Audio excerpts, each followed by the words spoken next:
on my Instagram stories. Is there anything that you'd like to see from my YouTube channel? Any type of tips you want me to provide, or any questions with regards to earning money online that you'd like to see answered in my YouTube videos? And I got bombarded with questions on how to get clients for social media marketing. And then, in specifically nowadays, so 2019, are there any new methods of outreach? Are there any new ways to get clients? Is it easy to get clients without doing cold calling? So a lot of people just starting out, they don't feel confident enough doing cold calling, or they don't feel experienced enough to do the cold calling. And I'm not saying that cold calling is a bad method of outreach or anything like that. It's a very old school, proven way of getting your clients or reaching out to clients. But nowadays there are easier ways, especially when you're just starting out and you don't feel confident enough to do the cold calling. There are easier ways of doing outreach. And like myself, I have never done a cold call in my life. I'm probably not good at it either. So, it's a good job that there are other methods of outreach, and the method that we mostly use are the following. So first, what we like to use is Facebook. And a lot of people, they try doing outreach through Facebook, but they don't do it in the right way. So what I want to show you guys today is how to actually do it and do it in an effective way. So the way we used to do it is by finding businesses online, going to the Facebook page and then send them a message, through the Facebook Messenger feature on the business page, and we'd never used to get a reply. So we used to be able to see that someone read it, but no one actually replied. So what we actually do now is we combine Facebook with LinkedIn. So what we do is we start off with Facebook. We look in our niche. So our niche is e-commerce. So we look for e-commerce businesses that have a Facebook page. We then go to the left-hand side where it says info and ads, and we check out what type of ads are they running. Are they any good? Are they specific? Is the copy okay? How's the creative? Anything like that. Anything we can give them, feedback on, any value that we can provide. What we then do is we go on to Google Chrome, because there's a Google Chrome extension called Facebook Pixel Helper, and we then check if they've got the Facebook Pixel installed. If they haven't, then again, that is something that we can comment on and give them feedback on. We then go on to LinkedIn and type in that business on LinkedIn to see who the owner is. Then once we find the owner of the business, we then find the owner on Facebook. So rather than contacting the business page, we contact the owner on Facebook. But before we do that, we actually add the owner onto Facebook as a friend, and only when he accepts that friendship request do we send him a message, say, hey, thank you for accepting me as a friend on Facebook. I checked out your business page just recently, and I've got a few tips for you. I've got a few things I'd like to discuss with you. Is it okay if I send you either a screenshot, a portfolio, a case study, anything like that? Okay, so don't pitch your service right away. Ask them if it is okay to send them X, Y, Z, whatever value you've got that you can provide them with, ask them if it is okay.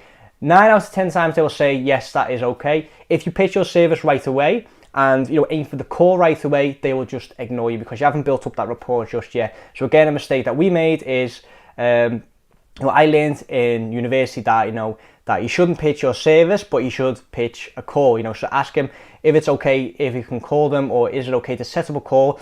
But what I've noticed with this method of outreach, that aiming for the call on the first point of contact doesn't work either. Just ask them if it is okay to provide value. If they say yes, then you can provide the value. If they reply to that, then you can start the conversation. If not, you can ask them, did you get my message okay? Have you looked through it yet? And only then, if they reply to that, you can ask them, okay, is it okay if we set up a call? Or if you'd like help with this, is it okay if we set up a meeting or anything like that? Okay, so that's the first method of outreach. I've already sort of mentioned the second method, which is LinkedIn, obviously. So what we do is we find businesses online that we can help. Again, we check, have they got the Facebook Pixel installed with the Facebook Pixel Helper on the Google Chrome. We check, is there anything we can do for them to provide value? If there is, we add them on LinkedIn and send them a, sort of the same message. Okay, so we ask them, check out your business. I've got a few ideas for you, or I've got a few things I'd like to run by you. Is it okay if, and then, whatever value you provide, okay? So you've got Facebook Messenger where you contact the business owner, so not the business owner. And you've got LinkedIn where, again, you contact the business owner. Why the business owner? Because you don't want to be dealing with gatekeepers, okay? So we used to contact marketing managers or public relation managers, anything like that. And these people have not got the right or the authority to, give you or take you on, or for you to take them on as a client, basically, okay? They haven't got the authority to do that. They cannot say, okay, you can take us on as a client.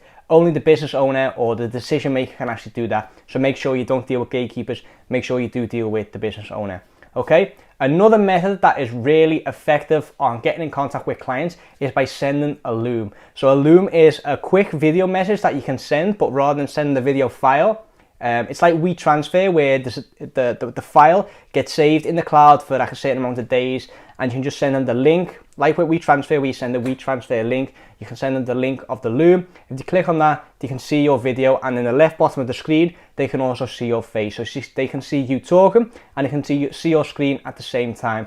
So again, you can show them, okay, I'm on your Facebook page. I've looked at the ads you're running, and I've got feedback on this, this, and this, and this. I would do it this, and this way. Is it okay if I send you a case study on how this worked out the last time I worked with a client? Or is it okay if I send you our portfolio that we've built up with results that we've got previous clients? Is it okay, blah, blah, blah, okay?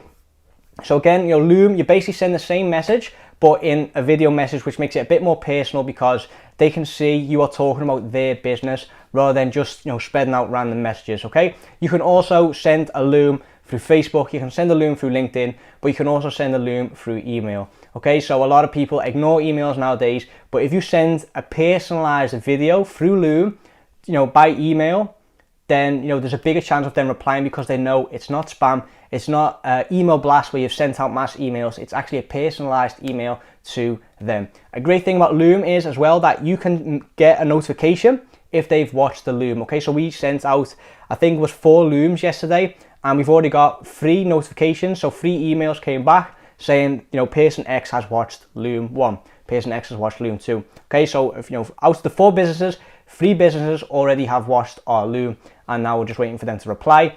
If they don't reply, then we'll send them another follow-up message saying, hey, we saw that you've checked out our Loom.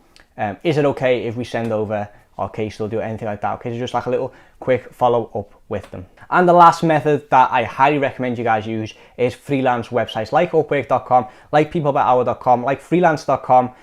These people that post jobs on these freelance websites are actively seeking your service. So you don't need to convince them that they need social media marketing. You don't need to convince them that they need Facebook ads because they already know that, and they're already actively seeking someone to do it, for them on their behalf. So all you need to do is reply to that job post and convince them that you are the right person for the job.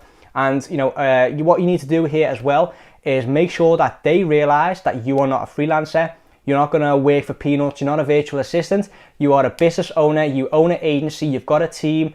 You've got the social proof. You've got the portfolio. You are on their wavelength. You are on their level.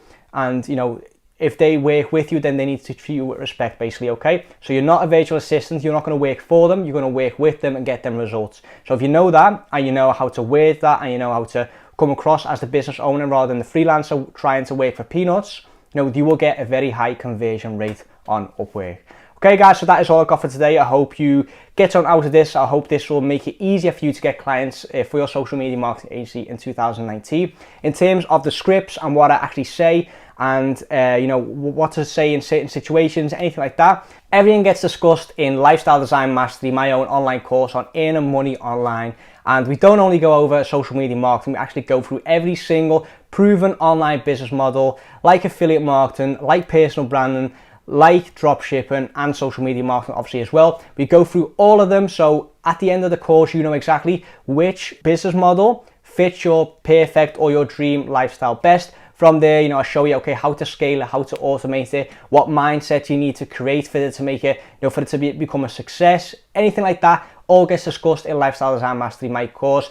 If you want to see a free video of it, make sure you click on the first link in the description box down below. There's one video that I put up for free, it's like a preview video. You can check it out, see what it's like.